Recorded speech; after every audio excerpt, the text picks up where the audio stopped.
Excellent. Donc, un beau bonjour tout le monde, puis bienvenue sur ce direct. Bienvenue sur ce direct qui touche à la santé mentale. Donc, je suis ravi d'accueillir aujourd'hui à notre événement sur LinkedIn deux personnes pour qui j'ai beaucoup d'estime et deux personnes avec qui nous allons avoir des conversations vraiment enrichissantes. Donc, des invités que je qualifie d'exceptionnels. Et ces personnes-là vont partager plusieurs éléments de leur parcours, de leur histoire, de leur vision de la santé mentale et avec certainement des petites stratégies et astuces diverses à mettre en place. Donc, je permets de me présenter. François Deschamps, je suis coach en neurosciences appliquées. J'ai beaucoup d'intérêt pour ce qui touche la santé mentale. J'en parle d'ailleurs à l'intérieur de toutes mes activités clients et je suis inspiré par des personnes comme nos deux invités. Et en parlant d'invités, j'ai le plaisir de vous présenter Philippe-Antoine Cortez, qui va être un de nos panélistes, un ancien grand stressé et anxieux social, créateur de la ceinture NeoFlow, première ceinture de respiration sensorielle pour la gestion du stress. Il a transformé ses propres défis en innovation qui aide à améliorer la respiration et la santé mentale. Donc, son parcours entrepreneurial, sa passion pour la science de la respiration font de lui un leader dans ce domaine. Bonjour Philippe-Antoine.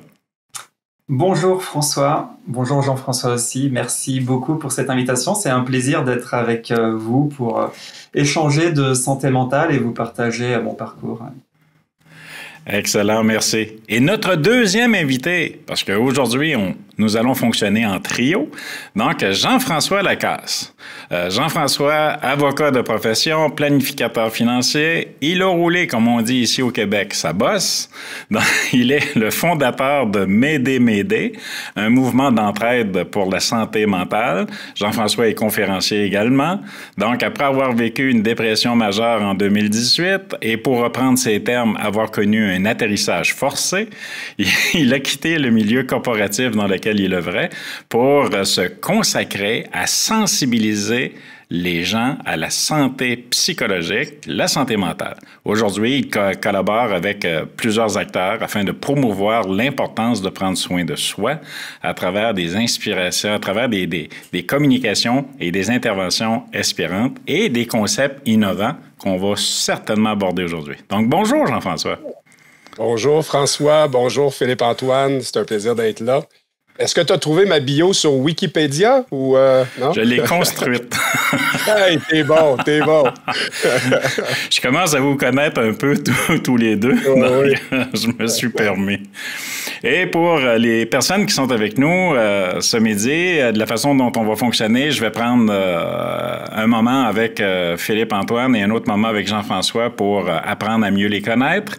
Et par la suite, on va passer à des questions d'ordre général où on va avoir l'occasion d'échanger, de partager des expériences, de l'expertise. Et dans le cas où vous avez de l'intérêt pour vous mouiller à l'intérieur de notre direct, à ce moment-là, vous pouvez laisser des questions sur le chat, donc sur la messagerie, et ça fera plaisir de prendre vos questions et de tenter d'y fournir à ces questions-là la meilleure des réponses possibles. Donc, on se souhaite une bonne rencontre, messieurs, puis une rencontre profitable aussi pour notre auditoire. On le fait. Go! On est parti. Donc, je vais commencer avec toi, Philippe. Donc, peux-tu nous parler de ton parcours et de la fondation du parcours-là qui t'ont mené là, à créer NeoFlow? Oui, alors je vais essayer de faire ça relativement simple parce qu'il y a une version longue et une version courte. On va faire une version un peu courte.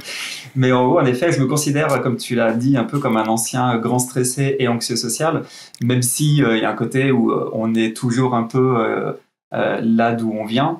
Donc, c'est une question d'équilibre après.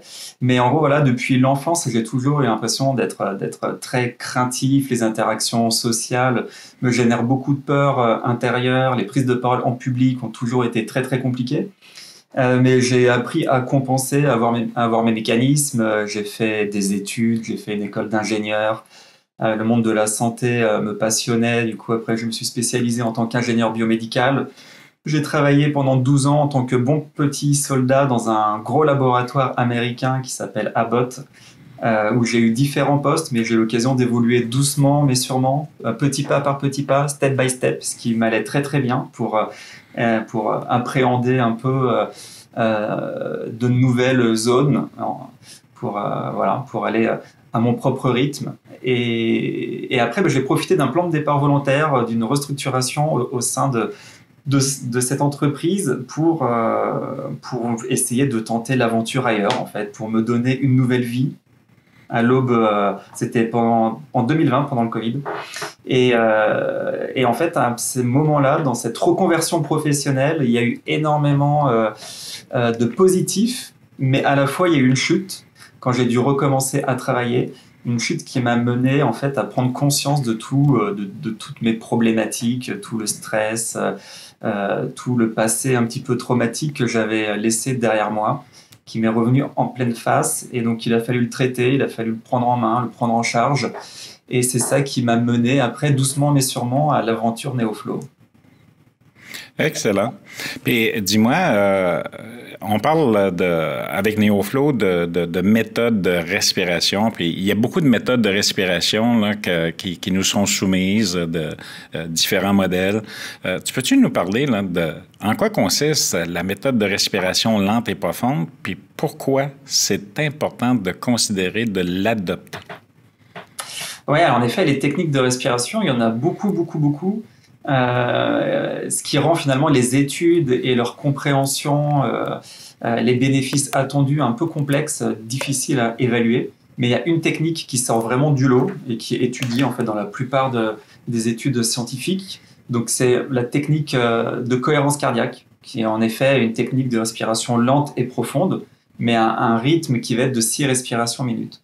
Et c'est de manière très physiologique, c'est le rythme de respiration qui va stimuler au maximum notre système nerveux vagal, le système nerveux qui est là pour la détente, pour la relaxation. Donc ça va nous permettre de retrouver un équilibre entre le système nerveux qui est là plutôt pour le stress, pour l'excitation.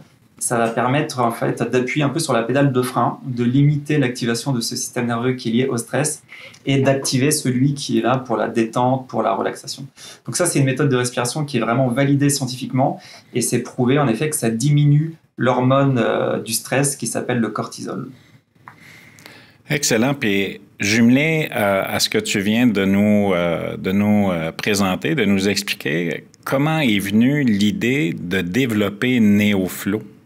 Donc, c'est quoi les principaux éléments qui ont suscité chez toi cette volonté-là de créer la ceinture de respiration? En fait, dans ces techniques de respiration, les bénéfices en fait qu'on peut en attendre, en fait, ils sont de l'ordre, on va dire, de la santé mentale. C'est-à-dire que les études vont montrer qu'il y a vraiment une diminution de l'anxiété, de la dépression. Et en termes de santé physique, on va diminuer la tension artérielle, diminuer les troubles digestifs. Donc il y a énormément de bénéfices, mais en fait, il y a quelque chose de très contraignant à faire, c'est que les exercices de respiration, c'est quand même plus chiant à faire que de prendre des médicaments. Se poser 15 minutes et prendre le temps de respirer, pour beaucoup de personnes, c'est une vraie contrainte, c'est un effort de concentration. Et en fait, je suis passé par là, c'est-à-dire dans ma période en 2020, où j'avais vraiment beaucoup de mal à gérer mon stress. On m'a recommandé ces exercices de respiration, mais j'ai été extrêmement frustré parce que c'était censé me faire du bien, mais en fait, je n'arrivais pas à le faire. Ça me demandait beaucoup d'efforts. Je l'ai fait 2-3 jours et après, je me disais, je le ferai plus tard. Et au final, je ne l'ai plus fait. Alors que je savais au fond de moi que je respirais très mal. Depuis l'enfance, je sais que j'ai une très mauvaise façon de respirer et que dès que j'ai un peu de stress ou d'anxiété, ma respiration elle devient un peu chaotique. Donc je savais que c'était un vrai problème, que je devais faire ces exercices-là, mais je n'arrivais pas à le faire. Et donc NeoFlow est né de là, en fait, c'est-à-dire comment faire en sorte de faciliter la pratique de ces exercices pour que ça devienne un plaisir et que ce ne soit pas une contrainte. Et donc après, c'est vraiment une découverte très empirique pendant une visioconférence avec un client où j'étais très stressé, où je faisais ma cohérence cardiaque dans ma tête, où je comptais dans ma tête pour respirer à un rythme lent et profond. Et en fait, j'ai utilisé un crayon que je tenais dans la main et je l'ai passé le long de mon ventre de manière très discrète quand on est en visioconférence. Et en fait, d'un coup d'un seul, ça m'a permis de démentaliser la pratique et je respirais de manière lente et profonde sur le rythme du crayon. Et c'était pas quelque chose de mental, du coup. Donc, c'est vraiment cette découverte un peu empirique qui m'a dit, mais en fait, en utilisant le sens du toucher, qui est un sens qu'on exploite très peu finalement, comparé à la vue et à l'ouïe, on peut vraiment guider la respiration de manière quasiment inconsciente. Donc, c'est un peu cette découverte très empirique qui m'a mené un peu dans des recherches et qui m'a permis d'aboutir à la ceinture de respiration NeoFlow. Parlant de recherche, une autre question que j'ai pour toi. Tu as certainement dû rencontrer des défis, des obstacles. Oui, beaucoup. En étant salarié dans une grosse entreprise pendant 12 ans, quand on se retrouve avec une idée, avec un produit hardware en plus, et on se dit, voilà, je vais me lancer doucement mais sûrement, je vais explorer la situation. Et au fur et à mesure, on se rend compte, on va y aller parce que c'est quand même hyper passionnant. C'est une nouvelle mission, c'est une mission qui me passionne et une certaine vocation. Donc oui, il y a eu beaucoup de difficultés, mais tout s'est fait quand même relativement en douceur, on va dire. Mais c'est vrai qu'il a fallu quand même s'entourer des bonnes personnes, trouver les bons prestataires, trouver la bonne technologie. Trouver des clients, essayer de voir est-ce que le produit a un vrai intérêt, est-ce qu'il a un impact, est-ce qu'il y a des personnes qui sont intéressées par ce produit-là, quelles sont leurs problématiques. Et puis après, il a fallu trouver une usine aussi pour industrialiser le produit. Et ça, c'est pas une mince affaire non plus. Oui, j'imagine. Et avant de passer à Jean-François, tu peux-tu nous partager quelques conseils sur la gestion du stress que toi, tu utilises, que tu recommandes, que tu mets en valeur? Parce que je suis abonné à ta page LinkedIn, hein, puis en passant, les gens qui ne sont pas abonnés à ta page, je les encourage parce que tu diffuses vraiment du bon matériel. C'est très éloquent et je me permets, je pense que tu le sais, de repartager régulièrement plusieurs de tes publications. Donc, peux-tu nous parler et nous partager de quelques conseils sur la gestion du stress? Oui, alors c'est vrai que je parle beaucoup de respiration, mais la respiration, c'est un outil un peu du quotidien qui est extrêmement utile pour apprendre à gérer son stress. Mais au-delà de la respiration, l'accompagnement humain est pour moi extrêmement important. J'ai eu l'occasion, justement dans ma période en 2020, où j'arrivais plus à affronter seul mon stress et mon anxiété, je suis allé me livrer en fait à un hypnothérapeute, à un psychologue, et un coach de prise de parole en public pour m'aider à reprendre confiance, on va dire, au niveau professionnel. Et cet accompagnement-là, il a été clé. Il a vraiment été clé parce que ça m'a ouvert les portes, on va dire, de la connaissance de moi et de pouvoir parler aussi de tout ce que je gardais au fond de moi, en fait. C'est un peu la première étape de pouvoir être en capacité de se faire aider, de demander de l'aide et de se livrer un peu, voilà, je viens avec ça, j'y arrive plus, j'ai besoin d'aide, vous pouvez faire ce que vous voulez de moi, voilà, je suis à votre disposition. Donc l'accompagnement, pour moi, il a été incroyable pour apprendre beaucoup de choses sur moi. Et en effet, ça m'a appris après ces outils de respiration, des outils d'auto-hypnose que je trouve incroyables. En fait, il y a un côté où la respiration, on passe par le corps pour se faire du bien, pour s'équilibrer, pour se relaxer. Et l'auto-hypnose, on passe par le mental, par de la visualisation, pour aussi accéder à une partie qui est assez incroyable et qui m'a ouvert les yeux sur beaucoup de choses et qui m'a permis de faire la paix avec énormément de petits traumas. Wow. Je vais avoir l'occasion de revenir un peu plus tard. Je vais approfondir certains de ces points-là avec toi. Donc, merci pour cette première partie, Philippe. Jean-François Lacasse. Donc, Jean-François Lacasse, créateur de M'aider. Donc, peux-tu nous parler de ton parcours qui t'a amené à créer cette entité-là, parce qu'on va lui donner le nom d'entité. Donc, M'aider, c'est une belle thématique et c'est assez éloquent. Donc, comment en es-tu arrivé là? Ben, en fait, François, c'est un parcours de vie qui m'a mené en quelque sorte à créer cet univers-là. Donc, j'ai vécu presque à pareille date, il y a 6 ans maintenant, ce que moi j'ai appelé mon atterrissage forcé, mon crash. Donc, évidemment, quand tu vis un enjeu de santé psychologique, quand tu es dans le monde des affaires, je dois dire que c'est quand même assez... c'est comme si ta vie freinait là, brusquement là, d'une journée à l'autre. Ouais. Alors, tu es habitué, évidemment, là, de toujours être au rendez-vous, d'être en mode performance, de rencontrer des objectifs. Moi, j'allais chercher beaucoup de reconnaissance là-dedans, mais quand j'ai vécu mon crash le 25 mai 2018, je me suis retrouvé du jour au lendemain en lambeaux chez nous.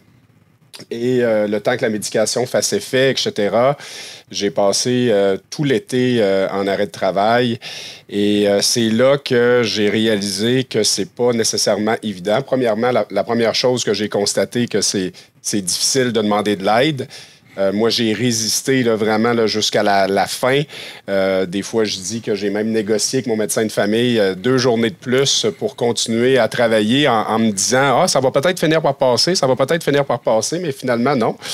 Et quand tu te retrouves chez toi, toute seule, que la vie freine brusquement, c'est sûr et certain que là, ben, tu te mets à penser comment ça m'est arrivé. J'ai commencé à me documenter. J'ai réalisé que ce phénomène-là, en fait, c'est pas un phénomène, c'est un fléau. En fait, les chiffres de 2019 ils ont possiblement augmenté. 500 000 travailleurs par semaine au Canada sont en quelque sorte en invalidité court terme due à un enjeu de santé psychologique. Donc, moi qui habite la grande région de Québec, c'est du monde en tabarouette là, quand on met 500 000 personnes une à côté de l'autre. Donc, au-delà des dommages collatéraux que ça peut créer dans notre société, les dommages directs, indirects, financiers, là, pécuniers, là, il en demeure pas moins que ces gens-là, à la fin de la journée, c'est des papas et c'est des mamans. Puis, je pense que c'est par une méconnaissance de soi. Je pense que c'est par aussi un manque d'éducation flagrant sur comment on fonctionne qu'à un moment donné, on en arrive là. Et quand je suis revenu sur le marché du travail, quelque part à l'automne 2018, je suis revenu avec des lentilles différentes. Je suis revenu avec des lentilles où je voyais des gens qui couraient dans le corridor pour retourner les appels téléphoniques. Je voyais des gens ne pas prendre de pause.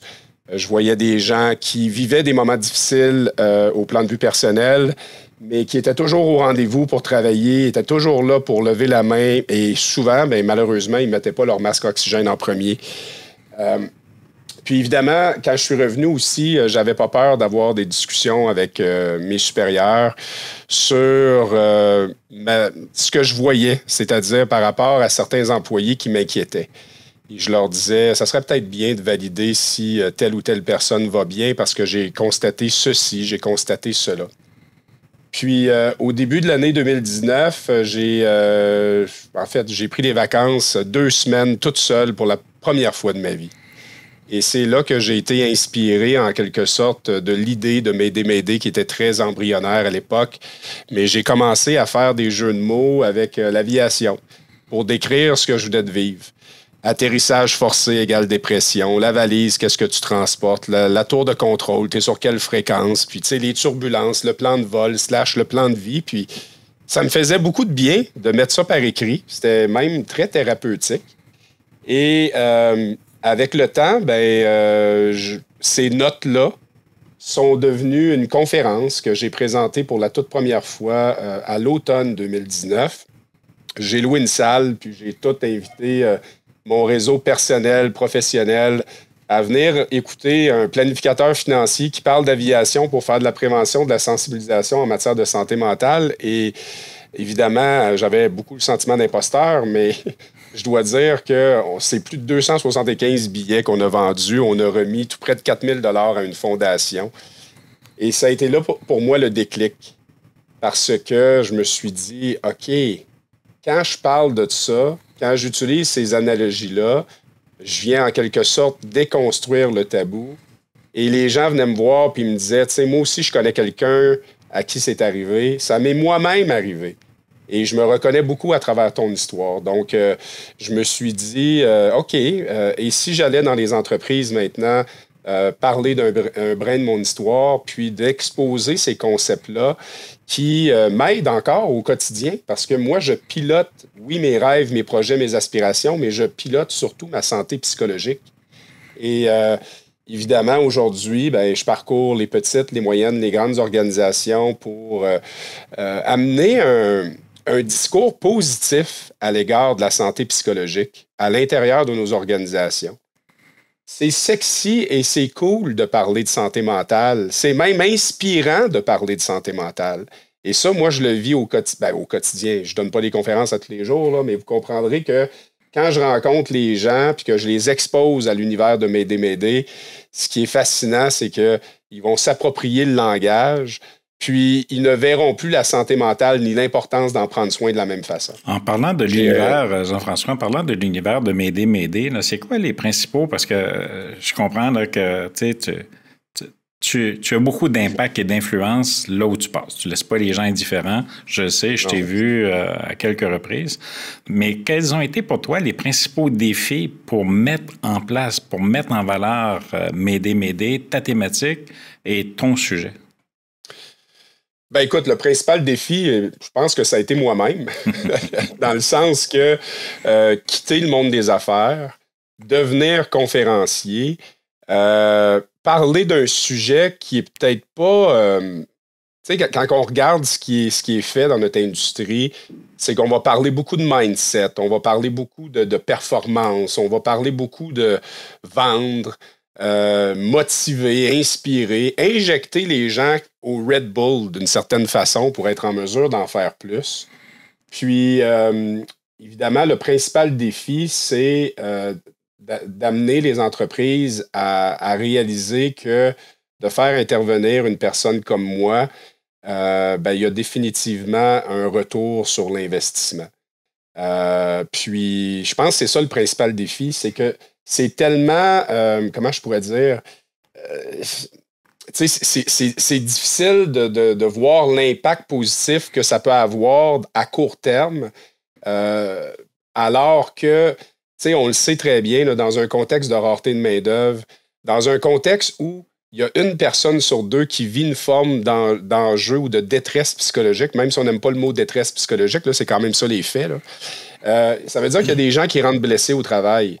Et évidemment, plus les gens vont s'occuper d'eux, plus les gens vont s'occuper de soi, mieux ils vont être en position pour s'occuper des gens alentour d'eux, que ce soit leurs clients, leurs collègues et même, je dirais, en priorité, leur famille. Ouais. Donc, je dirais que le principal enjeu, malgré le fait qu'on en parle davantage depuis la pandémie, il y a encore des organisations qui sont en résistance face à des initiatives de la sorte. Ils se disent, nous autres, on a un portail qui en parle. Ils prennent pour acquis que les gens vont le consulter, mais dans la réalité, là, les gens, là, ils n'ont pas le temps d'aller regarder un tableau de signes et symptômes. Là. Premièrement, ça lui donne pas le goût, premièrement. Là. Mais en même temps, c'est ça. Les gens ont besoin d'un discours comme celui-là. Et, dis-moi, Jean-François, je sais que tu fais beaucoup d'interventions. Faut te rendre ce qui te revient. Donc, des conférences, puis d'autres formes d'activités. Ouais. Les gens qui vont te voir, là, hormis les employeurs, les leaders en entreprise, mais vraiment les personnes qui vont te voir et qui te partagent des moments, là, ils te disent quoi, la règle générale, sur ton approche, sur ton vécu, puis sur ce que tu soulèves à l'intérieur de tes conférences? Ben, tu sais, François, le message principal là, de mes conférences, oui, c'est de partager un outil de prévention puis de sensibilisation qui existe depuis des lunes en matière de santé psychologique. Là. Moi, j'ai appelé ça « Comment faire la lecture de son tableau de bord ».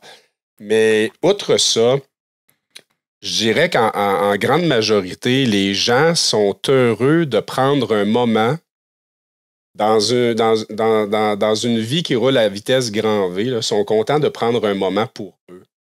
juste pour faire une espèce d'évaluation, pour dire, tu sais, une espèce de check-up, là, OK? Comment je vais réellement? Et, tu sais, c'est sûr et certain que les gens, ce qui est particulier, c'est qu'à travers mon histoire, je fais voyager les gens dans la leur. Et souvent, ben, c'est comme, on a appris beaucoup de choses, merci de nous outiller, wow, tu sais, ils sont reconnaissants, reconnaissantes. Mais en même temps, je dois dire, puis il ne faut pas que je mette la tête dans le sable, là, je peux être très confrontant aussi pour certaines personnes. Je te donne un exemple que j'ai vécu l'automne passé. Il y a quelqu'un, après ma conférence, un homme qui est venu me voir, puis je voyais qu'il avait les yeux un peu pleins d'eau. Puis je lui disais, OK, Crème, est-ce que ça va? Puis là, il me dit, je veux juste te confier, Jean-François, que quand tu as commencé, j'étais beaucoup en résistance par rapport à ce que tu nous racontais.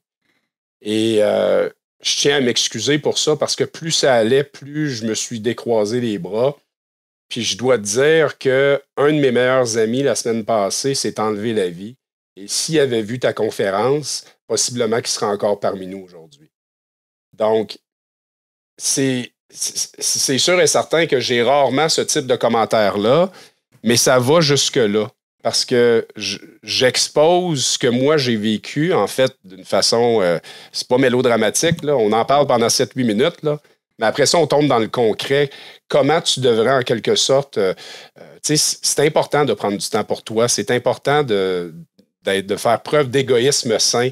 C'est important de mettre son masque oxygène en premier. Et par contre, avec les vies qu'on mène aujourd'hui, c'est extrêmement difficile. C'est pas un message... Tu sais, ralentir, là, c'est pas un message qui est très porteur ces années-ci. Parce que tout va vite, tout va vite, tout va vite. Puis on est là-dedans, puis on est comme sur le pilote automatique. Donc, tu sais, pour répondre à ta question d'une autre façon, je fais faire des envolées d'avions en papier pendant mes ateliers. À la toute fin, on revient dans notre cœur d'enfant un petit peu, là, fait que les gens laissent un commentaire sur l'intervention, mais ils prennent aussi un engagement envers eux-mêmes. Ce serait quoi le premier pas dans la bonne direction pour qu'ils prennent soin d'eux? Puis 35% des répondants, là, sur des milliers d'avions en papier que j'ai déballés après mes interventions, là, la réponse, c'est « je veux prendre plus de temps pour moi ». Quand on pense à ça, là, c'est simple comme bonjour. Mais c'est aussi très compliqué parce que c'est ça. Mais en même temps, on ne réinventera pas la roue. C'est que dans les 25 dernières années, tout s'est accéléré. Et c'est nous qui sommes aux commandes. Je ne suis pas en train de dire de couper en deux les objectifs annuels des gens là, en matière de vente ou de... Je suis juste en train de dire que peut-être que de lever la pédale une fois de temps en temps, la fin de semaine ou le soir ou le midi, puis prendre le temps de recharger ses batteries, ben c'est un message qu'on doit de plus en plus porter dans nos organisations. Oui, tout à fait. Puis tu touches un point qui est important, de prendre le temps de prendre le temps. Parce que c'est important. Puis aussi de voir la façon dont on organise sa cédule de travail, son horaire. Parce que dans une semaine, on a 168 heures. Un exercice que je fais faire souvent à mes clients, c'est de prendre le 168 heures puis de le prendre à reculons. Parce que souvent, ce que les gens font, c'est que dans leurs agendas, dans leur planification, ils vont mettre les activités de travail, de formation, puis ils vont utiliser le reste du temps pour penser à eux. Fait que moi, je les amène à faire l'inverse. Donc, de prendre le 168 heures, on retranche les heures de sommeil, les heures en famille, l'entraînement, le sport, sortir avec les enfants, la conjointe, puis de pouvoir être plus efficace par la suite dans le temps consacré au travail pour atteindre ses objectifs, parce que tu sais, ça fait partie de la vie, et chacun est en affaires pour se réaliser puis croître, tu sais, c'est légitime, mais de le prendre à l'inverse pour ne pas déborder sur le temps personnel et correspondre à ce que tu soulèves justement. Donc, merci. Ben, dis-moi, y a-t-il des objectifs à long terme pour m'aider? Si oui, quels sont-ils? Ben, en fait, des objectifs à long terme, c'est un des prochains objectifs, c'est bien évidemment de parcourir le monde dans des plus grandes organisations. OK? pas parce que les plus petites organisations n'ont pas besoin de moi, loin de là, mais récemment, je suis allé donner une conférence pour 1500 employés en Abitibi, dans le secteur minier, qui est représenté principalement par des hommes. 12 conférences en une semaine. Puis, tu sais, j'ai goûté un espèce de nouveau modèle d'affaires. C'est-à-dire avoir un impact significatif pour une grande entreprise. Puis, tu sais, ça pour moi, je veux travailler aussi à ce que mes conférences soient développées en anglais. J'aimerais aussi aller sur l'autre continent pour être en mesure de partager ces concepts-là. Puis récemment, on a également lancé une initiative, les gens ont peut-être vu ça circuler, qu'on a appelé la Mayday.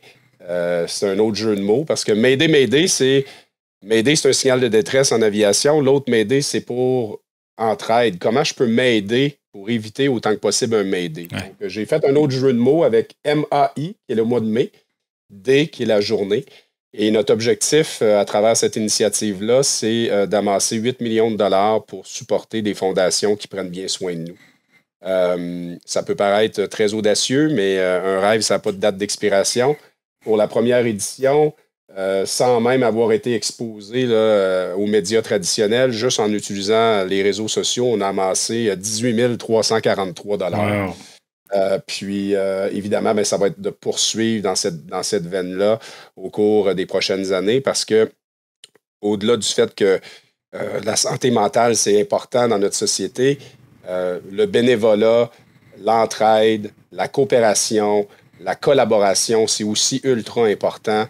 Il y a des entités qui font un travail remarquable, qui ont besoin de nous. Puis, évidemment, m'aider, on n'y arrivera pas tout seul. Donc, évidemment, ma vision, c'est de rassembler des acteurs pour être en mesure d'avoir un plus grand impact au fil du temps. Excellent, merci beaucoup. Puis, j'ai le goût d'adresser la même question à Philippe. Donc, NeoFlow, c'est récent, c'est à peine naissant, mais NeoFlow, quelles sont les perspectives d'avenir que Philippe voit pour NeoFlow? Ben alors, il y a beaucoup de perspectives, c'est sûr. Il y a déjà surtout un gros challenge, c'est de pouvoir lancer commercialement le premier produit qui est prévu d'ici la fin d'année, donc la première ceinture de respiration.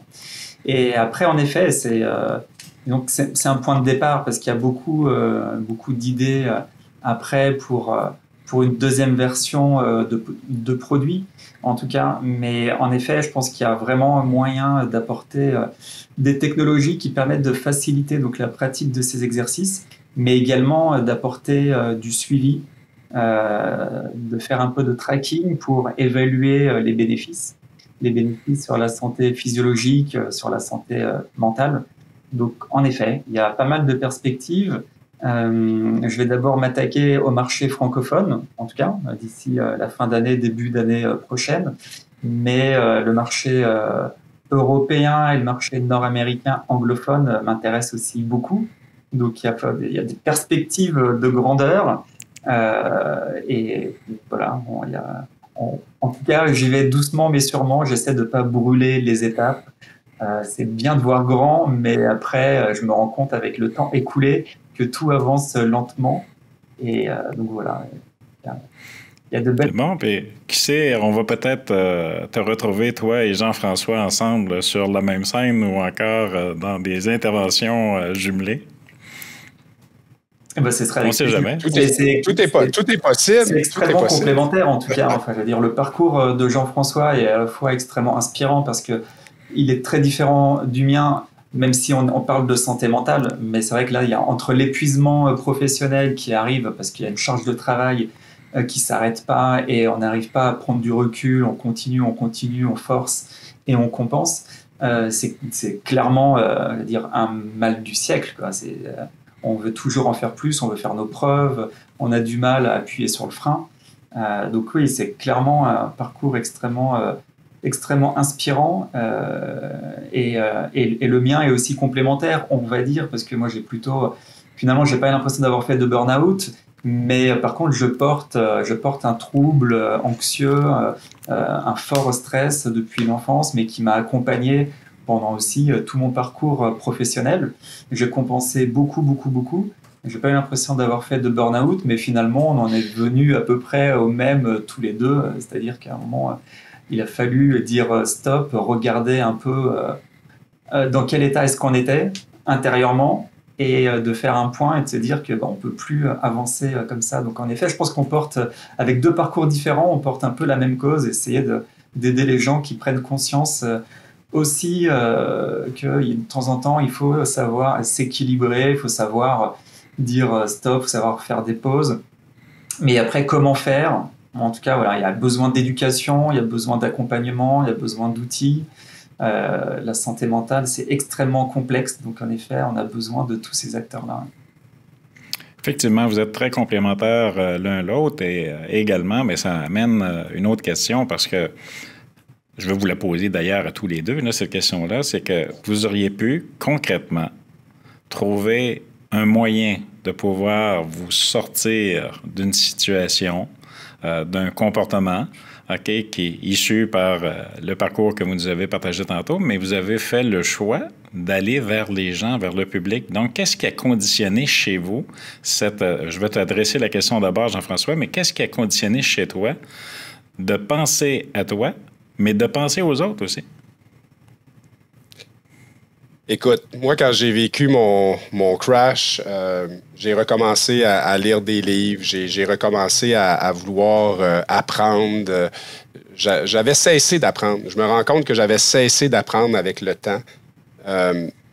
Puis, honnêtement, là, je suis tombé sur différentes lectures, de trouver un sens à qu'est-ce qui t'arrive, d'identifier ton why, pourquoi tu veux faire telle ou telle chose. J'étais dans cette espèce de quête de sens-là après mon atterrissage forcé. Puis quand je me suis assis, puis évidemment, cette quête de sens-là évolue au fur et à mesure que je suis en mouvement, mais un des éléments qui a fait en sorte que, en premier lieu, le premier élément, c'est que je voulais moi-même éviter un copier-coller de la situation. Donc ça, c'était mon but initial. J'avais identifié que j'avais cultivé un terrain propice à l'apparition de ma condition, pas 5 heures, pas 5 jours, pas 5 semaines, pas 5 mois, mais 5 ans auparavant. Parce que ça s'installe sournoisement dans ta vie, un enjeu de santé psychologique. Puis ce qui est bête, c'est que t'es symptomatique des fois, là. Puis, tu t'habitues à cette situation-là. Donc, ça a été mon premier pas. Éviter un copier-coller.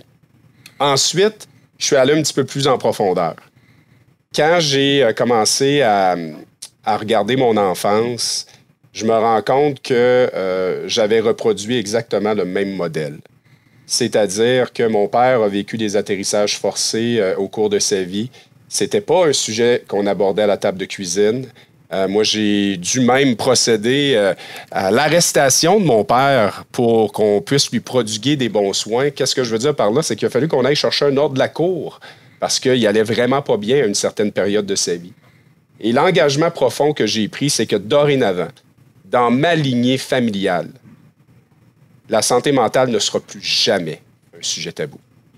Et ça, c'est l'engagement profond que j'ai pris. J'ai comme tracé une ligne dans le sable en disant, là, c'est fini, là, OK? Parce qu'à un moment donné, là, si on prend le temps d'y penser, là, ça fait longtemps que ça nous hante. Ça fait longtemps que c'est là. Et là, on en parle plus. Oui, c'est correct, mais il faut en faire plus. Donc, de là, l'initiative de la M'aider, entre autres. Mais, puis, jusqu'à tout récemment, là, ce qui me drive, là, François, là, puis ça date d'hier, là, OK? Mon fils, il me dit, « Papa, comment je peux t'aider dans ton entreprise? » Il a 16 ans, OK? Et là, je me suis dit, « Wow! Et si j'avais la possibilité de travailler avec lui? » Tu sais, je veux dire, j'ai créé ça il y a 4 ans, 4-5 ans. Alors, l'idée, c'est que je veux aussi envoyer un message aux gens qui nous écoutent. Puis oui, c'est correct de parler de santé mentale, mais pour avoir une bonne santé mentale, c'est important aussi que vous fassiez des choses qui vous stimulent, qui vous animent dans la vie.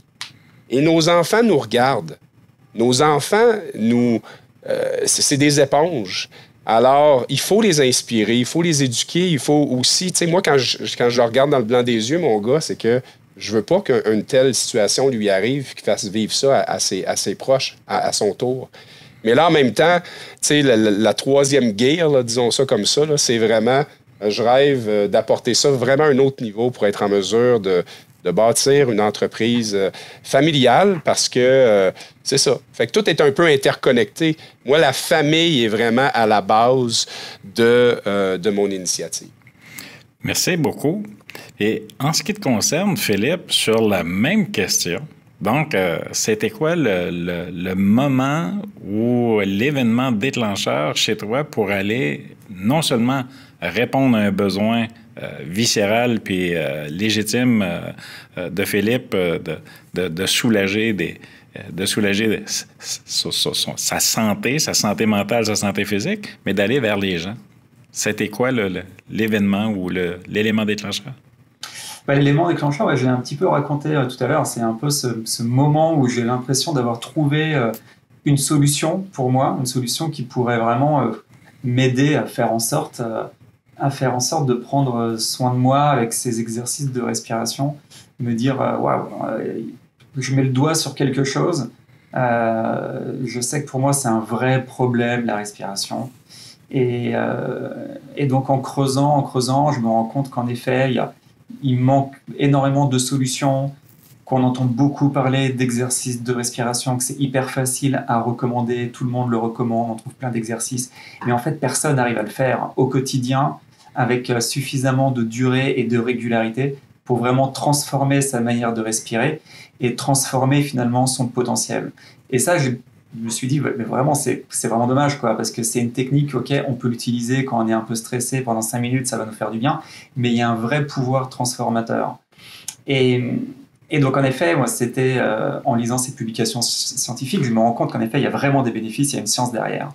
Mais que souvent, c'est protocolisé sur 15-20 minutes par jour, sur 4-8 semaines, et ça, peu de personnes arrivent à le faire. Donc, c'est vraiment cette frustration-là qui m'a dit, OK, il y a moyen de faciliter cette pratique-là, il y a moyen d'atteindre enfin tous les bénéfices que la science a montrés de ces exercices-là.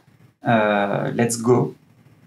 J'utilise un peu mon background d'ingénieur, on va dire, et j'étais dans une reconversion professionnelle où justement j'étais en train de me chercher, en fait. J'avais quitté 12 années de salariat en me disant qu'il n'y a que des portes ouvertes en face de moi, je ne sais pas laquelle je vais prendre. Dans ce parcours, il se trouve que j'ai touché un peu le fond du trou qui m'a permis finalement de prendre d'abord soin de moi. Et donc finalement, tout ça s'est aligné pour aller dans le sens de NeoFlow et de prendre aussi la parole pour pas uniquement parler respiration, mais parler santé mentale. Parce que en effet, pour moi, ça a été un tabou pendant toute ma vie. Je gardais tout pour moi, jamais parlé de mes peurs, jamais parlé de mes angoisses, de mon anxiété, de mes problèmes de respiration. Enfin, je compensais tout le temps, en fait. J'en parlais pas du tout. Et donc, en effet, je trouve ça hyper frustrant qu'on ait besoin de toucher le fond pour se dire, OK, ça va plus, il faut maintenant que je me fasse accompagner. Alors que il y a tellement de signaux d'alerte avant, il y a tellement de moments où on pourrait en parler, où on pourrait se dire, allez, à partir de maintenant, je vais essayer de vivre un peu plus en phase avec moi-même, de me sentir mieux, de me sentir plus équilibré. Donc c'est c'est une cause que je porte aussi maintenant, parler santé mentale pour que ce soit moins un tabou, pour que les gens aient envie d'en prendre conscience et envie aussi d'aller sur un chemin vertueux et de se faire du bien. Et après, la partie respiration est aussi très importante pour moi et c'est vraiment un outil qui aide à rentrer dans ce cercle vertueux d'une santé mentale positive. Je rebondis sur ce que tu viens de mentionner, tabou. Donc, il y a des sujets et d'un continent à l'autre, parce qu'ici, en Amérique du Nord, au Québec, en Europe, il y a des sujets qui ne sont pas au même niveau de maturité. Mais comment chez toi, tu sens et tu vois une progression dans la sensibilité puis la réceptivité à un sujet tabou comme celui de la santé mentale évoluer au fil des années?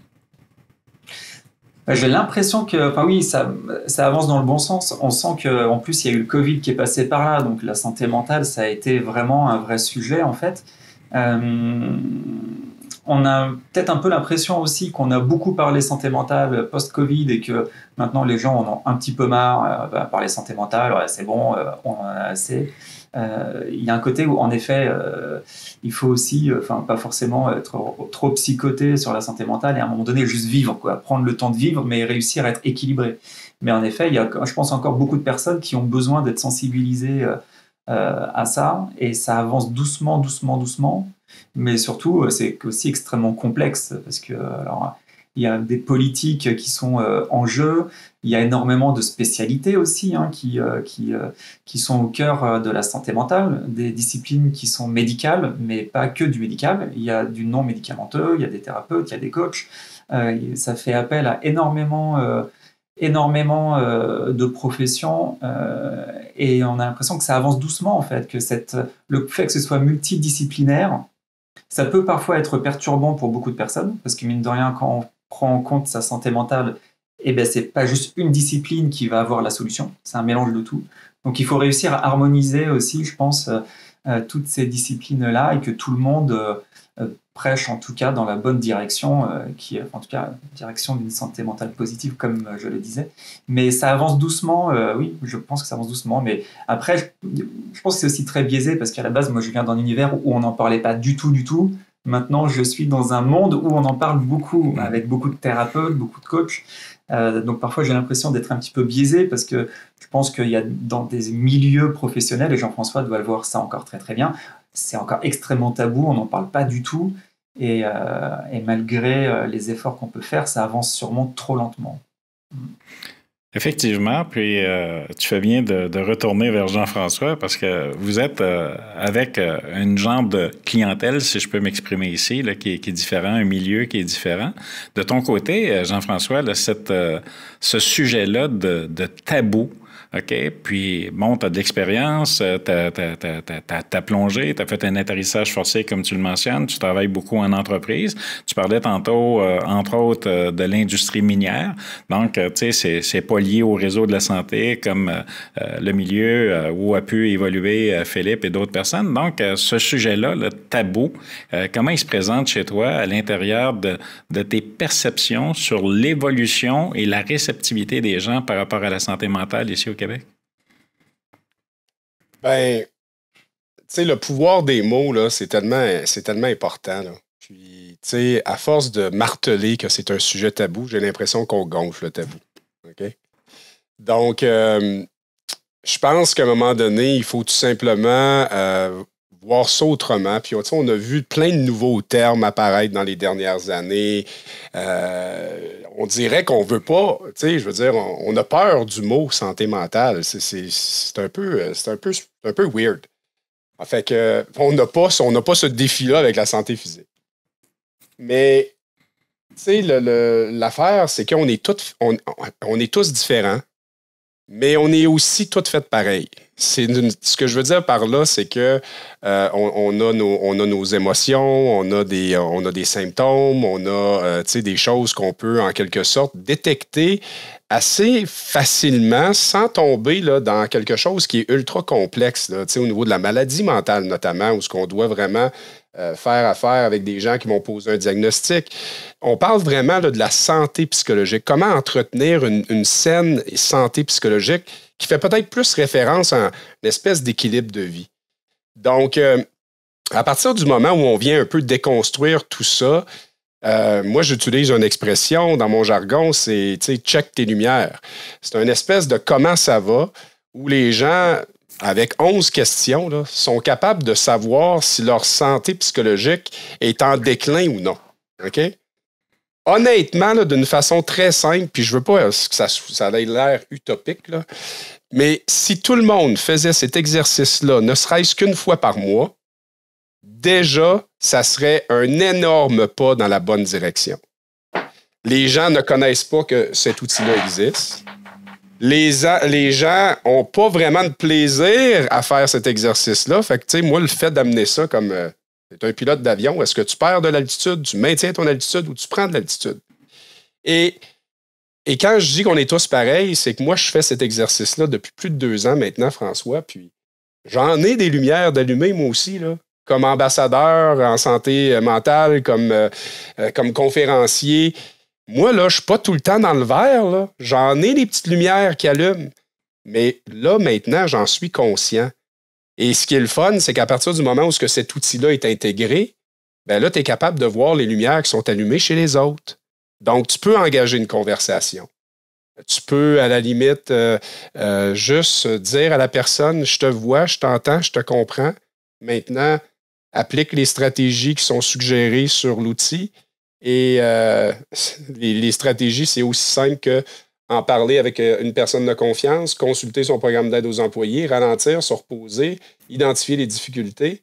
Donc, il faut en arriver, selon moi, à déconstruire la complexité du sujet, puis d'amener ça, revenir à la base. Puis revenir à la base, j'estime que, moi, une de mes forces, c'est que je réussis à vulgariser quelque chose de compliqué, à le rendre simple et accessible. Donc, tant et aussi longtemps qu'on va tomber plus dans la connaissance, puis dans, tu sais, avoir des... Tu sais, j'ai rien contre les formations là, qui durent 2-3 heures là, en la matière, là.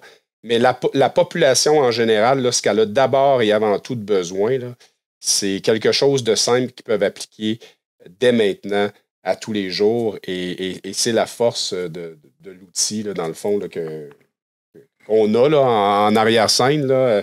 Fred, il peut peut-être le montrer, là, juste parce qu'on est en train d'en parler. Là. Pour ceux qui nous écoutent, Fred, c'est qui? Fred, c'est le Jedi qui s'occupe de notre diffusion aujourd'hui. C'est ça l'outil. C'est pas moi qui ai inventé ça. Là. Cet outil-là, là, ça existe depuis des lunes en matière de santé psychologique. C'est comment on mesure son baromètre psychologique. Fait que ni plus ni moins, on fait un petit questionnaire, puis on réalise si l'ensemble de nos réponses sont dans le jaune, ben on est en réaction, donc il faut faire attention. Si l'ensemble de nos réponses sont dans l'orange, ben on est fragilisé, donc c'est important d'agir. Puis, c'est super simple à utiliser. Moi, j'estime qu'un enfant de 7 ans serait capable de faire cet exercice-là. Alors, évidemment, c'est un outil qui est méconnu. C'est un outil qu'on a de la difficulté à faire vivre. Donc, je trouve que c'est une façon originale de le faire en lien avec mes interventions. Mais moi, là, cet outil-là là, doit être déployé à grande échelle là, parce que, je le répète, là, si tout le monde fait cet exercice-là une fois par mois, déjà, là, je pense qu'on a la moitié du problème de régler. Je vais te reprendre aux mots. Les mots sont importants. Je vais te dire, encourageons les gens à le faire. Donc, pas s'ils le font, encourageons les gens à prendre le temps, comme on disait tantôt, de prendre le temps puis de faire le petit exercice. Et c'est très bien fait. On voit les questions là, dans la partie inférieure du document. Et en répondant à chacune des questions, bien, ça donne en majorité là où la personne peut se retrouver. Bien entendu, avec le code qu'on a ici, ceux et celles qui ont un téléphone intelligent devant d'eux, vous êtes capable d'aller chercher l'outil de Jean-François et de compléter. Puis je te dirais, Jean-François, un élément qui est très important aussi, parce qu'il y a des outils là, sur les réseaux sociaux, il en circule beaucoup. Il en circule beaucoup, puis à un moment donné, moi, je connais des gens qui accumulent des outils sans s'en servir. Puis quelque chose qui est important dans ta démarche, puis dans la démarche aussi, je parlais tantôt en référence de Philippe-Antoine qui diffuse beaucoup de matériel, c'est la prise de conscience. Donc, à partir du moment où les interventions que vous faites, que ce soit en conférence ou que ce soit par l'objet des médias sociaux, de rendre les gens plus conscients de la situation, de la problématique qu'ils peuvent rencontrer, là, les outils prennent un sens complètement différent. Donc, c'est un travail, on parlait d'ambassadeur, tantôt tu te nommais ambassadeur, mais moi, je te dirais missionnaire. Ben, tu sais, François, puis regarde, juste pour vous démontrer jusqu'à quel point que c'est tabou, OK, que le tabou existe, là. Moi, cet outil-là, là, il est disponible gratuitement sur mon site Internet depuis 5 ans. Là. OK? Il s'en télécharge. C'est sûr que quand je suis en intervention, l'ensemble des employés ont accès à cet outil-là Ceci dit, j'ai bien beau en parler sur les réseaux sociaux, là, il y en a peut-être juste une centaine qui vont le télécharger par mois. Là. OK? Fait que les gens, là, déjà, ils se disent « J'ai pas besoin de ça. C'est pas fait pour moi. Je suis correct. » OK? Fait que c'est ça qu'il faut briser. C'est ça, en quelque sorte, qu'il faut, j'en dis des quelque sorte, finalement. C'est ça qu'il faut faire. Il faut juste dire aux gens, c'est un outil oui, parce que ça nous permet de prendre conscience de sa situation. L'exemple que je donne souvent, là, puis peut-être que les gens sont tannés de l'entendre, mais c'est ça pareil. Mon ancienne conjointe pouvait mettre une assiette de travers dans le lave-vaisselle, puis je pouvais péter une coche pendant 5 à 10 minutes. L'irritabilité était devenue un trait de caractère chez moi. J'ai été irritable pendant des années et des années et des années. J'avais une santé psychologique fragilisée, non assumée.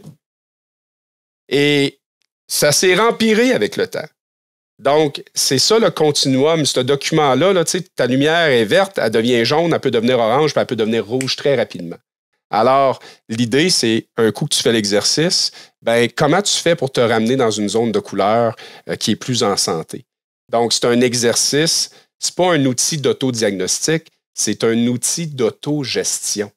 Et c'est là que la responsabilité individuelle.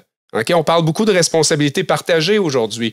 Les organisations ont une responsabilité à l'égard de leurs employés. C'est correct. Je suis d'accord qu'ils ont un rôle à jouer. Ceci dit, en matière de santé psychologique, tout le monde peut faire cet exercice-là et ça devient une responsabilité individuelle de le faire parce que ne pas le faire, c'est de se mettre à risque. Ne pas le faire aussi, c'est peut-être de faire vivre des turbulences à des gens dans son entourage. Puis en plus, il faut aussi se dire les vraies affaires, c'est qu'il y en a, ce pas des atterrissages forcés qu'ils vont vivre. Là. Ils vont provoquer un écrasement mortel. Ça va être un crash. Puis, ça va être un crash genre style kamikaze. Là. Ouais. Donc, tu sais, ça va jusque-là. Donc, c'est pour ça qu'il faut éduquer nos gens, il faut être en prévention. Puis, je rouvre juste une dernière parenthèse. C'est quand même un paradoxe. Hein? Travailler en prévention et en sensibilisation, là, ça demande des années d'efforts. C'est nécessaire. Mais de plus en plus, là, l'être humain est ainsi fait, là. Quand on ne comprend pas quelque chose, des fois, il faut frapper le mur pour comprendre. Il faut être en mesure, c'est là qu'il y a un wake-up call. OK? Donc, évidemment, la dernière chose que je veux qui arrive aux gens, c'est de vivre un atterrissage forcé. Je suis altruiste dans l'âme, je ne veux pas que ça arrive à personne d'autre. Mais plus ça va, j'ai comme l'impression que ben c'est ça. Ça va prendre de plus en plus de crash pour amener cette transformation-là. Parce que moi, là, je ne suis pas le même gars qu'il y a 5 ans. Là. J'ai évolué. Il a fallu que je transforme cette épreuve-là en connaissance, en conscience. Puis, malheureusement, il y en a qui pensent encore qu'ils sont à l'abri de tout ça. Oui, effectivement. Effectivement. Dis-moi, Philippe, quels sont les changements que tu aimerais voir dans la manière dont la société traite les personnes qui vivent avec des problèmes de santé mentale? Oui, alors c'est vrai qu'il y a un côté très invisible quand on a un problème de santé mentale, en fait. C'est-à-dire que si la personne qui a un problème de santé mentale n'en parle pas ou se reclue un peu dans son coin, c'est sûr que pour la société de le prendre en charge, ça paraît compliqué parce qu'il est complètement invisible.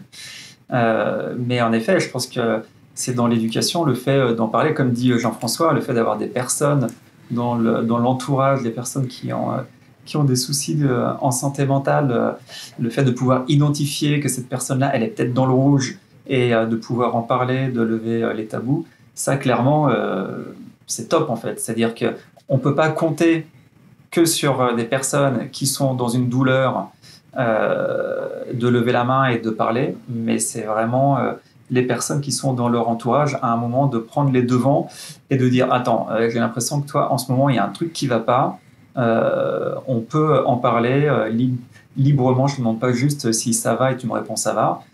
On essaie de rentrer un peu plus dans le dur, qu'est-ce qui ne va pas, et voilà. C'est clairement le dialogue, le fait d'en parler qui peut lever beaucoup de choses. Donc en effet, plus les gens seront formés, mieux ce sera. Et si les sociétés elles forment aussi les jeunes dès l'adolescence, dès l'école, qu'on apprenne à prendre soin de sa santé mentale, qu'on apprenne à faire de la méditation, à se relaxer, à se détendre, à reconnaître ces signaux d'alerte, comme disait Jean-François. Si les enfants ils savent déjà reconnaître, ok, je suis dans le jaune, je suis dans le rouge, bah déjà, je pense que ça fera des générations de personnes qui seront armées différemment de nos générations actuelles. Ouais.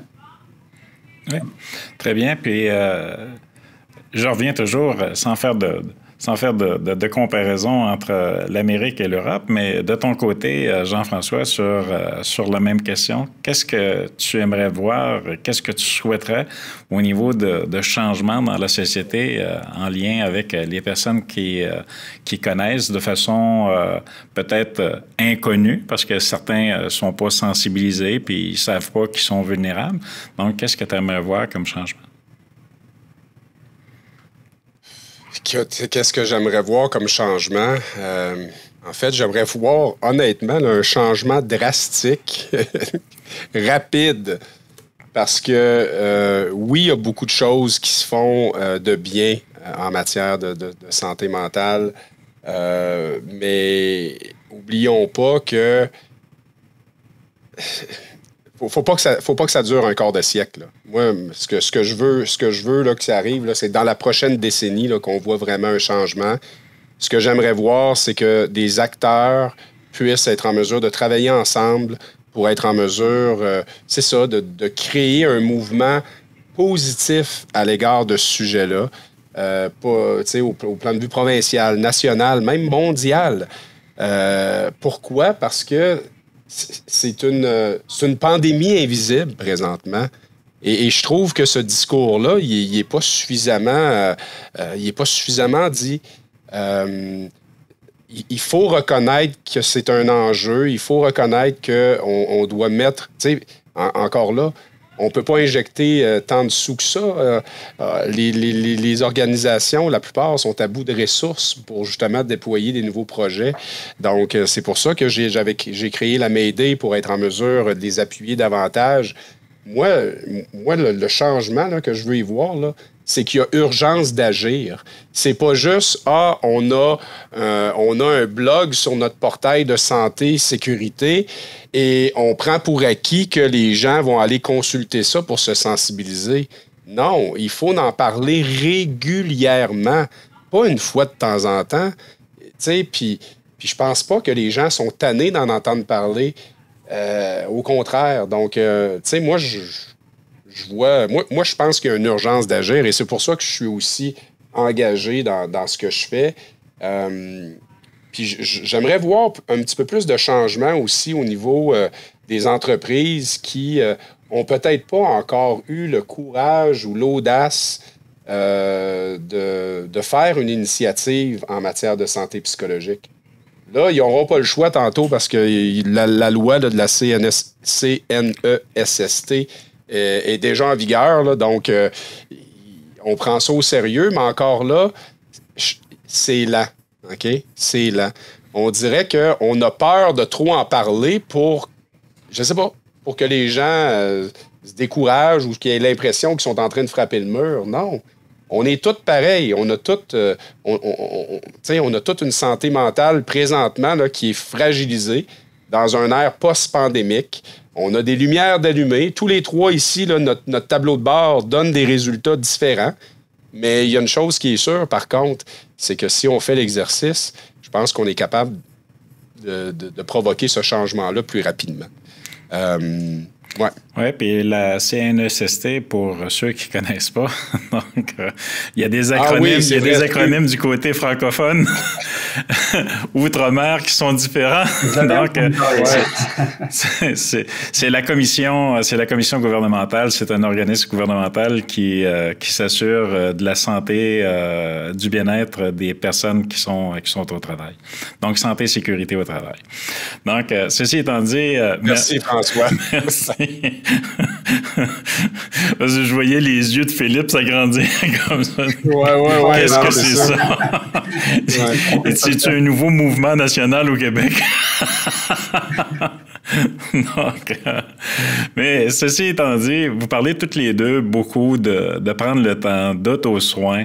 Je reviens vers toi, Philippe. Là, quand on parle d'auto-soin, qu'est-ce que tu mettrais ici, à ce moment ici? Parce que bon, on est sur notre dernier 20 minutes pour aujourd'hui. Mais qu'est-ce que tu mettrais en relief en termes d'auto-soin pour être davantage dans le préventif que dans le curatif en la matière?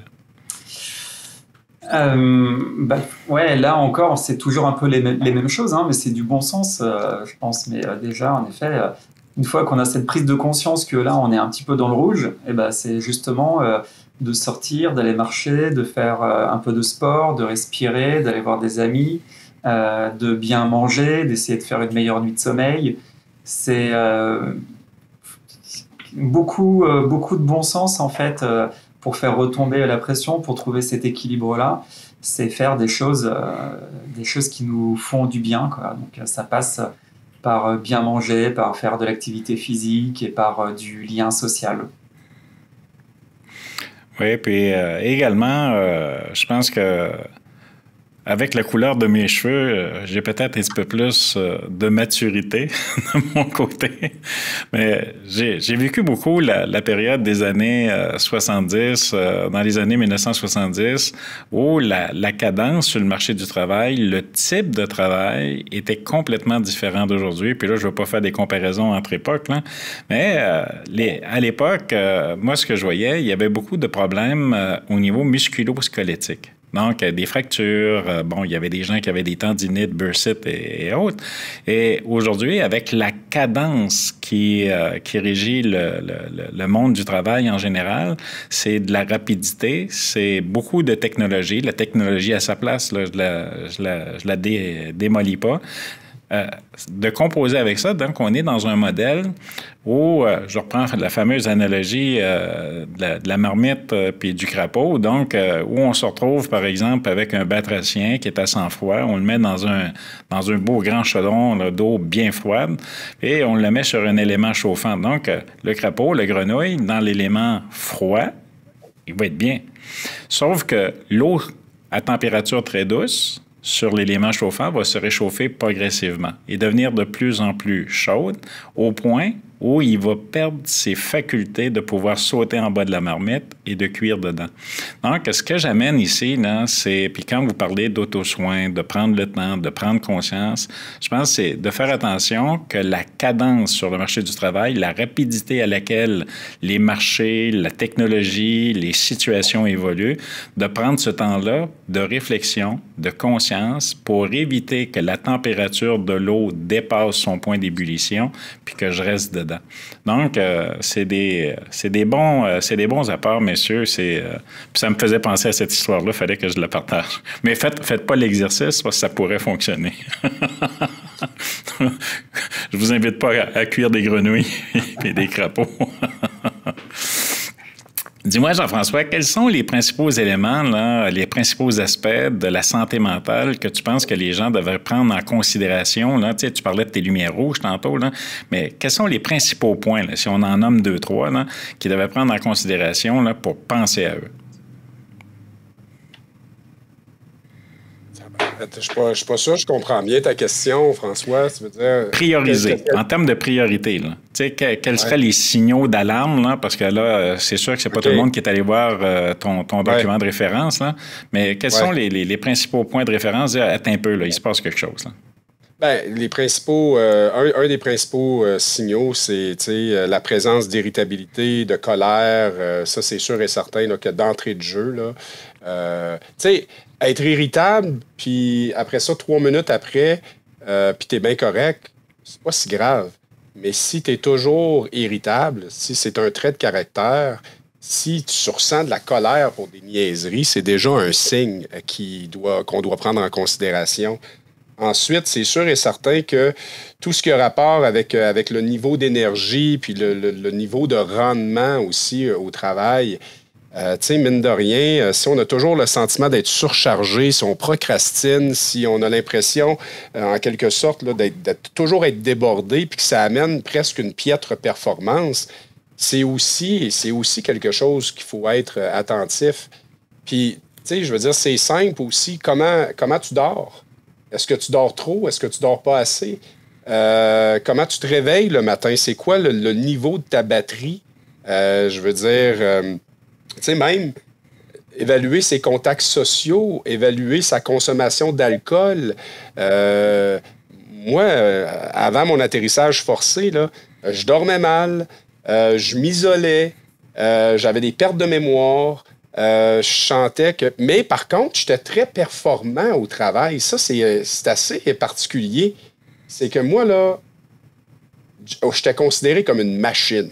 OK? Jeff, il livrait la marchandise. Fait que j'étais très concentré là, mais je faisais payer le prix à tout le monde dans mon entourage, là, au plan de vue plus personnel. J'arrivais chez nous, puis j'avais la mèche courte. Puis je dormais sur le divan à 8h30 le soir.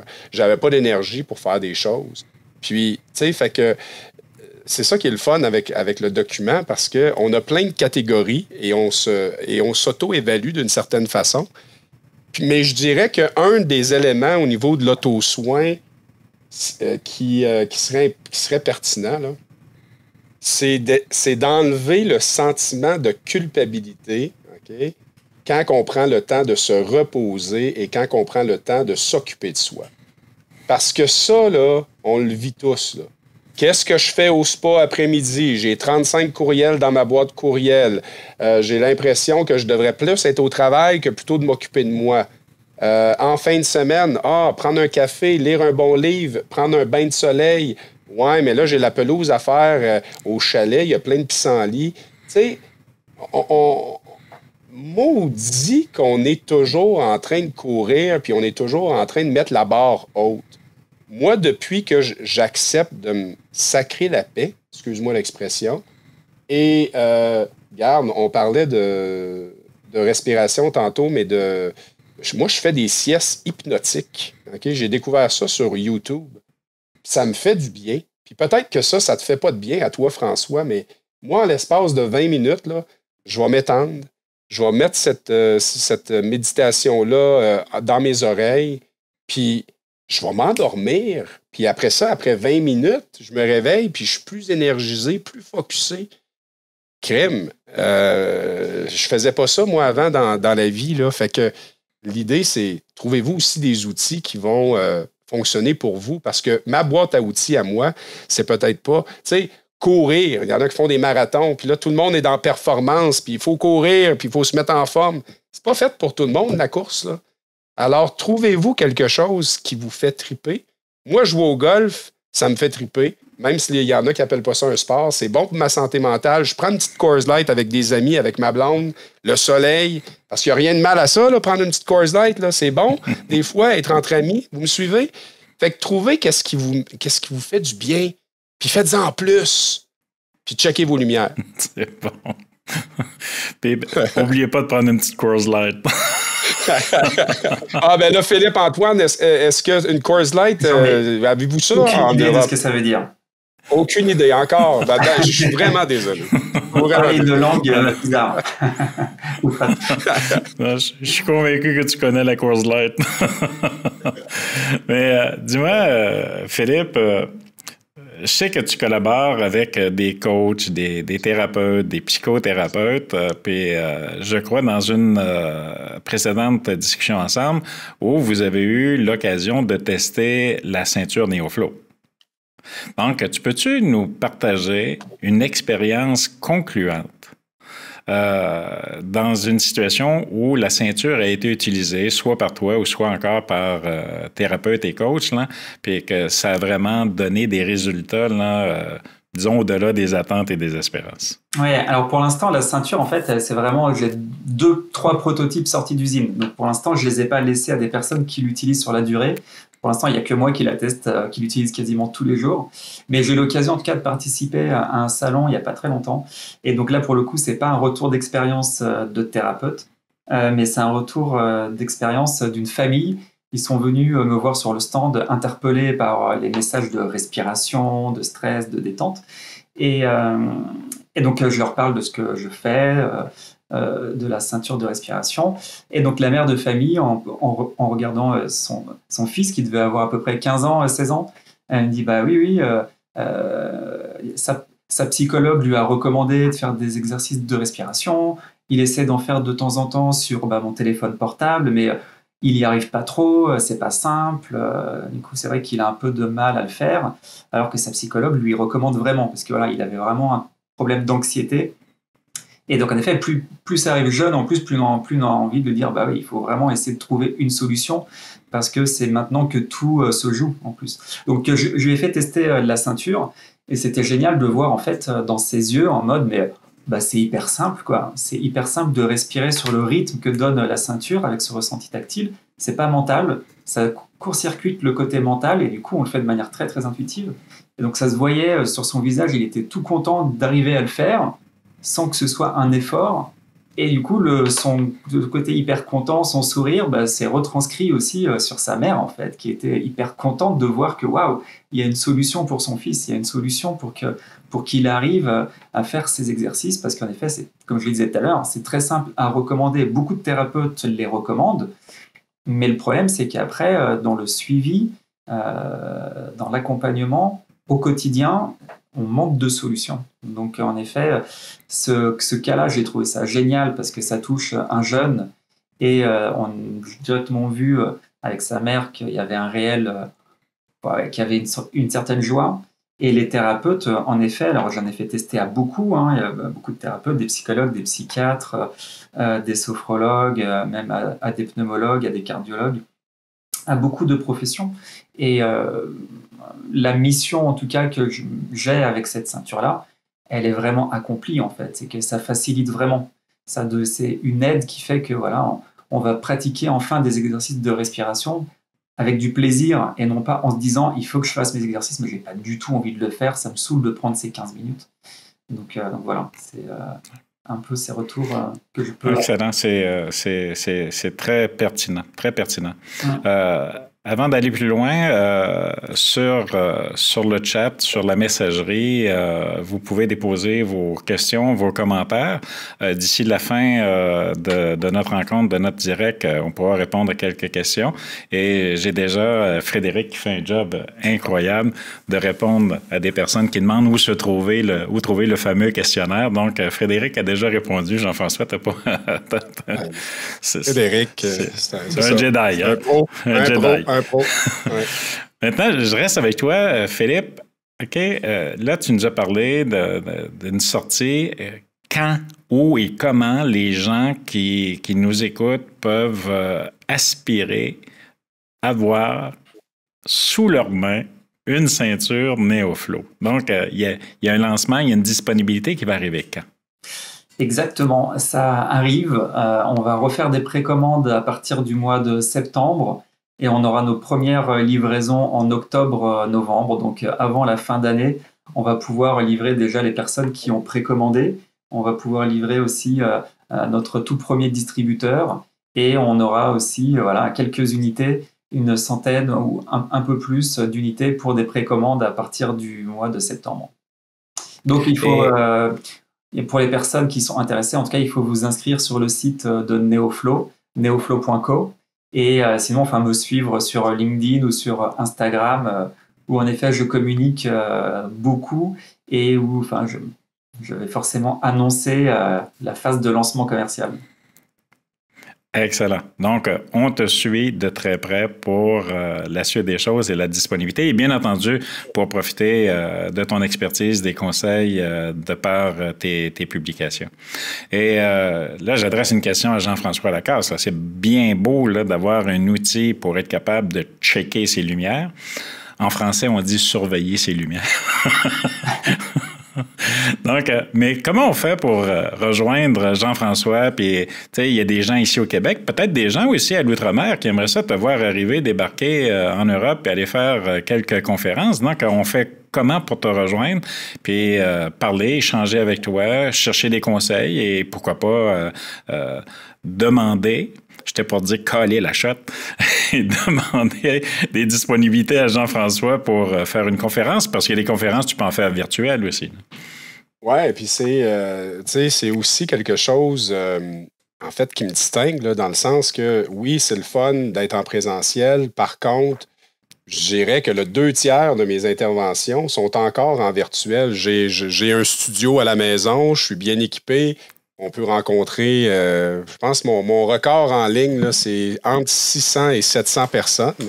Donc, tu sais, des fois, il y a des entreprises qui ont ils ont des bureaux satellites, etc., etc. Fait qu'oublions pas, oui, c'est correct là, en présentiel, là, puis c'est le fun, puis il faut se voir, il ne faut pas être dans l'isolement collectif. Mais oublions pas que c'est simple aussi d'organiser des activités par Teams, par exemple. Donc, pour me trouver, c'est sur mon compte LinkedIn principalement, Jean-François Lacasse. Il y a également le www.jflacasse.com. Mon site Internet est en refonte là, pour en quelque sorte, là, il me semble que ça fait 1 an que je dis ça, mais c'est parce que des fois, c'est quelque chose qu'on néglige un petit peu. Je suis beaucoup dans l'action et bien évidemment, ça me ferait plaisir aussi de discuter avec vous sur la possibilité de me faire intervenir au sein de votre entreprise. J'aime créer aussi des événements, des activités sur mesure en fonction de l'organisation. Donc, mais c'est ça. Alors, c'est relativement simple. Moi, je publie sur les réseaux sociaux presque à tous les jours, autant sur Facebook que sur LinkedIn. Pour moi, c'est un moment où ça me permet de déposer certaines réflexions.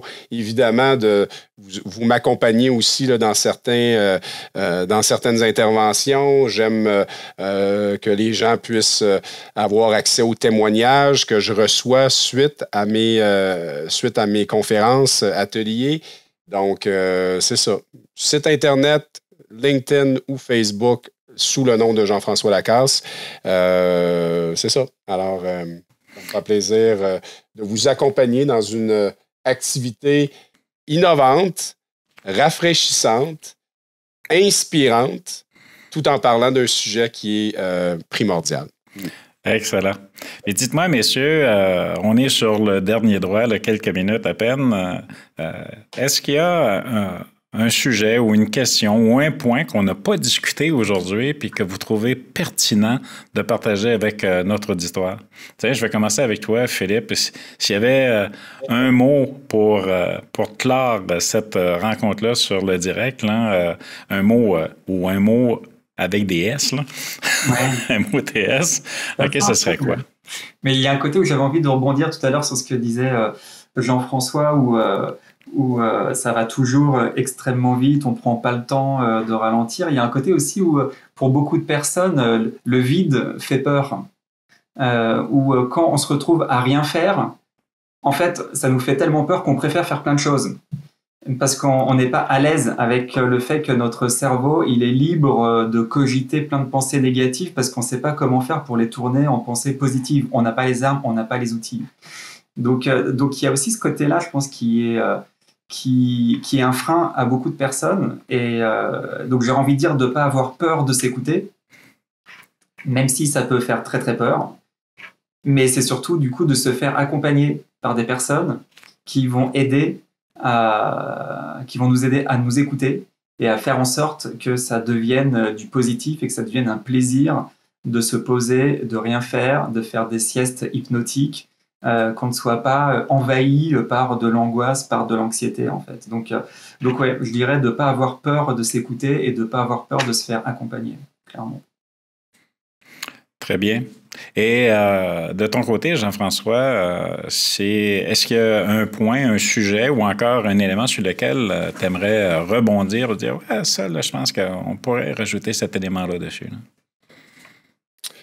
Ce qui monte, c'est tout simplement te remercier, François, de l'initiative, honnêtement. Alors, écoute, parler de ce sujet-là pendant 90 minutes, d'organiser ça avec moi, avec Philippe, je tiens à te reconnaître parce que comme coach en neurosciences, ça demande de l'audace, puis, tu sais, je veux dire, puis je voudrais aussi reconnaître Philippe-Antoine parce que ton parcours, oui, il est différent du mien, mais en même temps, toutes les énergies qui sont déployées, les ressources qui sont déployées, la recherche qui est déployée pour être en mesure de fournir un outil qui sort des sentiers battus pour accompagner ceux et celles qui ont, tout comme toi, là, puis tout comme moi, là, de la difficulté à respirer. J'ai encore des choses à apprendre, moi, à ce niveau-là. Et, puis, tu sais, pour les gens qui nous écoutent, je vous dirais, tu sais, que ça soit en direct ou en rediffusion, la personne la plus importante ici aujourd'hui, là, c'est vous, là. OK? Là, les vacances s'en viennent, là. Et vous avez peut-être mis le paquet, OK, depuis le début de l'année. Vous vivez peut-être même des enjeux à l'extérieur des lieux de travail qui font en sorte que vous êtes un petit peu plus... Tu sais, que ça soit un divorce, une séparation, que ça soit n'importe quoi, un diagnostic quelconque, un décès de quelqu'un dans sa famille. Oublions pas que ces éléments-là ont un impact aussi sur notre santé psychologique. Tu sais, on voit une valise là, ici, là, derrière moi, là. On la transporte partout, cette valise-là. Elle contient des éléments émotionnels, des situations qu'on vit, peut-être même un secret bien gardé, des choses que... Alors, moi, je veux juste demander aux gens de faire attention à eux, de voler prudemment, de ne pas avoir peur de... C'est préférable de faire un escale que de vivre un atterrissage forcé. Et arrêtons de dire que l'aide n'est pas là. L'aide, elle est là. Les ressources sont là. Par contre, ce qui est plus difficile, c'est justement de lever la main et de dire « Hey, sais-tu quoi? J'aurais besoin d'un coup de pouce. » Mais chose certaine, il y a une grande force dans la vulnérabilité. Ça, je tiens à le dire. Je discutais récemment avec quelqu'un qui a des enjeux présentement. La première chose que je lui ai dit, c'est que tu es sur la bonne voie, mon ami, parce que juste de lever la main, là, puis de communiquer avec quelqu'un, puis partager ton état d'âme, puis partager ce que tu vis, ben c'est déjà un pas dans la bonne direction. Puis c'est souvent le pas qu'on ne franchit pas ou qu'on prend trop de temps à franchir, et c'est là qu'on se met en quelque sorte en danger. Donc, n'ayez pas peur d'utiliser les ressources en place et ben c'est ça, d'éviter le pire, autant pour vous, mais surtout pour ceux et celles que vous aimez autour de vous. Merci beaucoup, Jean-François, puis merci beaucoup, Philippe-Antoine aussi. Vous avez été très pertinent et je trouve très percutant aussi dans vos propos, dans vos commentaires. Très, très, très, très généreux aussi dans vos partages. Je reviens, je pense que dans une discussion l'autre jour, tu sais, merci Jean-François de mettre en valeur, en relief mes interventions. Mais je pense dans une discussion l'autre jour, ça fait plus de 10 ans que je fais du coaching, de la formation en entreprise. Puis je crois avoir partagé avec Philippe-Antoine que tous mes clients individuels et corporatifs, je parle de santé mentale. Tout le monde, sans exception. Et je parle de respiration. Donc, j'ai très hâte de pouvoir avoir accès à un outil complémentaire. Et bien entendu, Jean-François, ben écoute, ton tableau de bord, depuis que je l'ai, ben je le partage aussi. Donc, tu sais, je pense que c'est important, puis vous l'avez touché toutes les deux de façon différente aujourd'hui, mais de parler, de démystifier le tabou du sujet, puis de garder le sujet, et de parler des choses, de partager, puis d'en faire une genre de promotion positive et constructive, de prendre soin de soi. Une image que j'utilise souvent aussi avec mes clients, pour les amener à penser davantage à eux, je le partage toujours. Vous avez une bonne et une mauvaise nouvelle dans ce que je vais vous dire. La mauvaise nouvelle, c'est que vous êtes prisonnier de votre corps pour le reste de votre vie. On ne peut pas vivre à l'extérieur de son corps. Et la bonne nouvelle, c'est que vous avez la capacité de faire les choix judicieux pour avoir une prison dans laquelle il fait bon vivre. Donc, de prendre soin de soi, ce que vous avez parlé tout au long du direct aujourd'hui, je pense que c'est un élément important. Et également, un autre élément que je soulève, puis à votre façon, vous y avez touché, ce que je vois dans mes interventions, les gens aujourd'hui, dans mes interventions puis dans mes observations, les gens aujourd'hui, la population est beaucoup assujettie au regard des autres, au regard de la société, et ils oublient de se regarder soi-même. Donc, je pense que d'avoir une meilleure estime de soi, de penser à soi, tu parlais d'être égoïste de bonne façon tantôt, Jean-François, mais je pense que c'est approprié. Donc, Philippe-Antoine, Jean-François, merci à vous deux et merci à toutes les personnes qui ont pris le temps sur ce 90 minutes-là pour être présents avec nous, nous écouter. Et pour votre bénéfice, on va vous partager le Jedi ici et moi, l'enregistrement que vous pourrez réutiliser personnellement puis continuer de partager avec vos réseaux respectifs. Donc, merci à tout le monde. Merci Jean-François. Merci Philippe-Antoine. Et merci à notre Jedi ici à côté.